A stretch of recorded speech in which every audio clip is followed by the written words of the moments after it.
चलिए जानते हैं छत्तीसगढ़ की 25 बड़ी खबरों को सिर्फ 10 मिनट में। लेकिन उससे पहले वीडियो को लाइक और चैनल को सब्सक्राइब जरूर करें।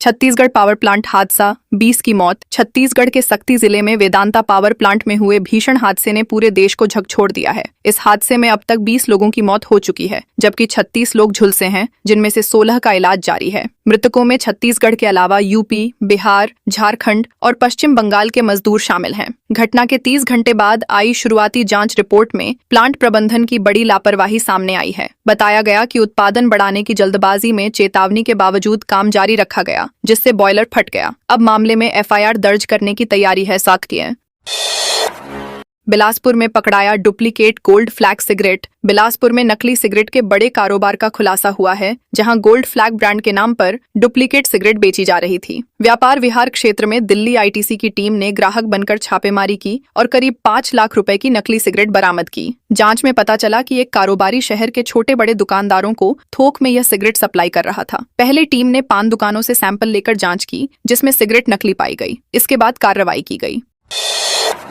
रायपुर में नारी शक्ति वंदन महासम्मेलन, महिलाओं ने निकाली रैली। रायपुर में आयोजित नारी शक्ति वंदन महासम्मेलन में महिलाओं का उत्साह देखने लायक रहा, जहां बड़ी संख्या में महिलाओं ने रैली निकालकर अपनी भागीदारी दर्ज कराई। कार्यक्रम में मुख्यमंत्री विष्णुदेव साय ने कहा कि नारी शक्ति वंदन अधिनियम 21वीं सदी का ऐतिहासिक निर्णय है, जो महिलाओं को सशक्त बनाने में अहम भूमिका निभाएगा। उन्होंने प्रधानमंत्री नरेंद्र मोदी के नेतृत्व की सराहना करते हुए कहा कि यह कदम महिलाओं को निर्णय प्रक्रिया में मजबूत भागीदारी देगा। लंबे समय से लंबित मांग अब पूरी होने जा रही है, जिससे देश की आधी आबादी को नई ताकत मिलेगी। मां बेटी ने नाबालिग संग मिलकर पति को मार डाला।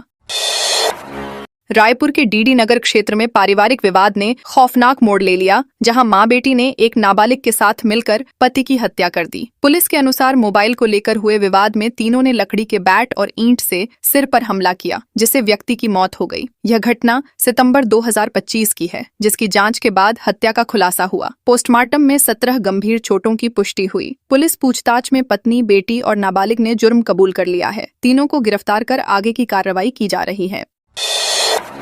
जातिगत जनगणना में ओबीसी का जिक्र नहीं। आगामी जनगणना में ओबीसी वर्ग का कॉलम शामिल नहीं किए जाने पर छत्तीसगढ़ में विरोध तेज हो गया है। सरगुजा सहित प्रदेश के कई जिलों में सर्व समाज के प्रतिनिधियों ने राष्ट्रपति के नाम ज्ञापन सौंपा है। उन्होंने मांग की है कि जातिगत जनगणना में ओबीसी वर्ग की अलग से गणना सुनिश्चित की जाए। समाज के लोगों का कहना है कि यदि उनकी मांगें नहीं मानी गईं, तो 26 अप्रैल से चरणबद्ध आंदोलन शुरू किया जाएगा। केंद्र सरकार द्वारा जारी गजट नोटिफिकेशन के बाद यह मुद्दा और गर्मा गया है और राजनीतिक बहस भी तेज हो गई है।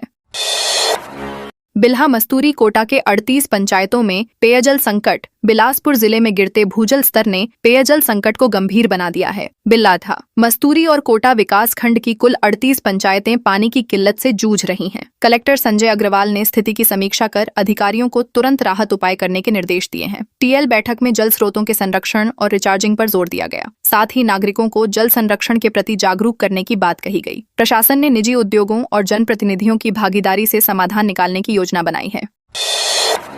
राजनांदगांव में बाबा साहेब की 135वीं जयंती पर जनसैलाब उमड़ा। राजनांदगांव में डॉक्टर भीमराव अंबेडकर की 135वीं जयंती बड़े उत्साह और जोश के साथ मनाई गई। शहर में निकाली गई 19 भव्य झांकियों ने लोगों का ध्यान आकर्षित किया, जिनमें अंबेडकर के जीवन और संविधान निर्माण को दर्शाया गया। हजारों की संख्या में लोग इस आयोजन में शामिल हुए और पारंपरिक वाद्य यंत्रों की धुन पर झूमते नजर आए। मुख्य कार्यक्रम सिविल लाइन स्थित सांस्कृतिक भवन में हुआ, जहाँ बुद्ध वंदना और सामाजिक संदेशों के साथ आयोजन संपन्न हुआ। धमतरी में आईपीएल सट्टा रैकेट का भंडाफोड़, 2 गिरफ्तार। धमतरी जिले में पुलिस ने आईपीएल सट्टेबाजी के बड़े नेटवर्क का खुलासा करते हुए 2 आरोपियों को गिरफ्तार किया है। कुरूद क्षेत्र में संचालित इस रैकेट में BLICCH और CIT के ऐप के जरिए ऑनलाइन सट्टा लगाया जा रहा था। पुलिस ने छापेमारी कर दोनों आरोपियों को रंगे हाथों पकड़ा और उनके पास से 5 लाख रुपए से अधिक की संपत्ति जब्त की। यह कार्रवाई मुखबिर की सूचना पर की गई थी। पुलिस अब इस नेटवर्क से जुड़े अन्य लोगों की तलाश में जुटी है और मामले की गहराई से जांच की जा रही है। जशपुर पुलिस ने नशे के सप्लायर को पकड़ा। जशपुर पुलिस ने नशीली कफ सिरप सप्लाई करने वाले मुख्य आरोपी को ओडिशा से गिरफ्तार कर बड़ी सफलता हासिल की है। आरोपी रंजन साहू लंबे समय से फरार चल रहा था और लगातार ठिकाने बदल रहा था। यह कार्रवाई ऑपरेशन आघात के तहत की गई। मामला जनवरी 2026 में सामने आया था, जब एक व्यक्ति के पास से 640 शीशियां प्रतिबंधित कफ सिरप बरामद की गई थीं। जांच में रंजन साहू को मुख्य सप्लायर पाया गया। पुलिस ने उसे गिरफ्तार कर न्यायिक रिमांड पर भेज दिया है और पूरे नेटवर्क की जांच जारी है। मुंगेली के खरीदी केंद्र से 2 करोड़ का धान गायब। छत्तीसगढ़ के मुंगेली जिले में धान उपार्जन केंद्र से 2 करोड़ रुपए से अधिक का धान गायब होने का बड़ा घोटाला सामने आया है। हथनीकला केंद्र के निरीक्षण के दौरान रिकॉर्ड में दर्ज 8,216 क्विंटल धान मौके पर नहीं मिला, जिसे गंभीर अनियमितता माना गया। प्रशासनिक टीम की रिपोर्ट के आधार पर खरीदी प्रभारी के खिलाफ मामला दर्ज किया गया है और कलेक्टर ने उसे पद से हटाने के निर्देश दिए हैं। इस खुलासे के बाद जिले में हड़कंप मच गया है। अब पूरे मामले की विस्तृत जांच की जा रही है और अन्य जिम्मेदारों की भूमिका भी खंगाली जा रही है। 18 अप्रैल को प्रदेश के प्राइवेट स्कूल रहेंगे बंद। छत्तीसगढ़ में निजी स्कूलों का असहयोग आंदोलन अब तेज होता जा रहा है। प्राइवेट स्कूल मैनेजमेंट एसोसिएशन ने 17 और 18 अप्रैल को बड़े फैसले लिए हैं। इसके तहत 17 अप्रैल को शिक्षक और संचालक काली पट्टी बांधकर विरोध जताएंगे, जबकि 18 अप्रैल को पूरे प्रदेश के निजी स्कूल बंद रहेंगे। यह आंदोलन शिक्षा का अधिकार अधिनियम के तहत लॉटरी से प्रवेश देने के विरोध में किया जा रहा है। एसोसिएशन का कहना है कि उनकी मांगों को नजरअंदाज किया जा रहा है, इसलिए आंदोलन को और तेज किया गया है। इससे छात्रों और अभिभावकों की चिंता बढ़ गई है। बिलासपुर में सड़क निर्माण में देरी पर हाईकोर्ट नाराज। बिलासपुर में सड़कों की बदहाल स्थिति और निर्माण कार्य में देरी को लेकर हाईकोर्ट ने कड़ी नाराजगी जताई है। चीफ जस्टिस रमेश सिन्हा और जस्टिस रविंद्र कुमार अग्रवाल की डिवीजन बेंच ने कहा कि प्रक्रियात्मक बहानों के कारण जनता को लंबे समय तक परेशान नहीं किया जा सकता। यह मामला जनहित याचिका के तहत सुना जा रहा है, जिसमें शहर की खराब सड़कों का मुद्दा उठाया गया है। कोर्ट ने नगर निगम और पीडब्ल्यूडी अधिकारियों को अगली सुनवाई से पहले विस्तृत प्रगति रिपोर्ट और कार्य पूरा करने की समय सीमा बताने के निर्देश दिए हैं।